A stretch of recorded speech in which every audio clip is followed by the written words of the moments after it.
नमस्कार दोस्तों, आज के इस वीडियो में हम डिस्कस कर रहे हैं एक स्टॉक के बारे में जो है अडानी ग्रीन एनर्जी। और यहाँ पर मैंने इसका एक डेली चार्ट लगा रखा है। इसके डेली चार्ट के अंदर मैंने एज ए इंडिकेटर लगा रखा है 20 का और ये 200 का एक्सपोनेंशियली मूविंग एवरेज। तो आप यहाँ पर देख सकते हो कि ये जो मेरी ब्लैक लाइन है ना, ये ब्लैक लाइन मेरी 200 डेज़ का एक्सपोनेंशियली मूविंग एवरेज है।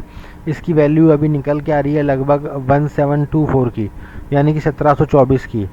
और इसकी जो 20 दिनों की जो मूविंग एवरेज है, ये इसका मोमेंटम इंडिकेटर है। इसकी वैल्यू अभी निकल के आ रही है लगभग 1892 की, यानी कि 1892 की।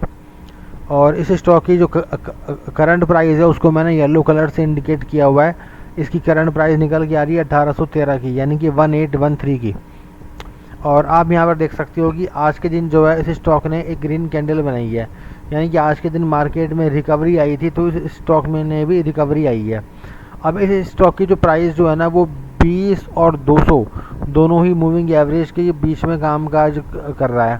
तो आपको यहाँ पर एक काम करके चलना है कि अगर मार्केट में कोई गिरावट आती है और उस गिरावट में ये स्टॉक अगर आपको जो है 200 दिनों की मूविंग एवरेज के आसपास मिलता है, तो आप 200 दिनों का जो मूविंग एवरेज है उसका स्टॉप लॉस लेकर के आप इसके अंदर ख़रीदारी करके चल सकते हो।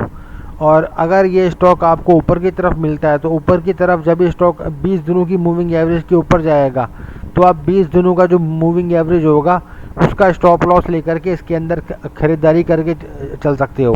तो यहाँ पर आपको इस स्टॉक के अंदर ख़रीदारी करने के 2 पॉइंट हो गए। पहला पॉइंट तो ये हो गया आपका 200 दिनों का मूविंग एवरेज के आसपास या उसका स्टॉप लॉस लेकर के, और दूसरा पॉइंट हो गया 20 दिनों की मूविंग एवरेज के आसपास या उसका स्टॉप लॉस लेकर के। और आने वाले दिनों में जो है ये स्टॉक आपको यहाँ से एक अच्छा रिटर्न जनरेट करके दे जाएगा। तो देखिए दोस्तों, ये था मेरा आज का जो है अडानी ग्रीन एनर्जी का एनालिसिस। तो आपको आज का वीडियो कैसा लगा मुझे कमेंट करके बताइएगा। और आज का ये वीडियो देखने के लिए आपका बहुत बहुत धन्यवाद।